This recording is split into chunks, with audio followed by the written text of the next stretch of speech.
Today we are going to have a look at how the components are inside a mouse. So as you can see, if we remove this outer cover, which are the buttons, this is made out of plastic.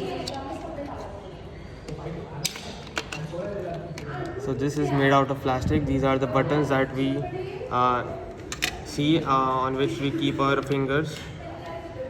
This is the inside casing.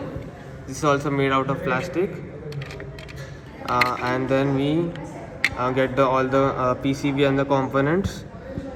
So first we can have a look at the capacitor right here, and also resistor.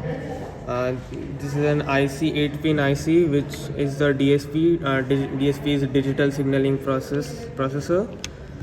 There's one LED over here, which passes through this prism, which reflects the light by 90 degrees, and it hits the rear of the mouse, which hits perpendicular to the surface of the mouse pad. As you can see here, this is a scroll wheel. This also acts as a button as well as scroll wheel. It is actually coupled to a simple bearing, as you can find over here.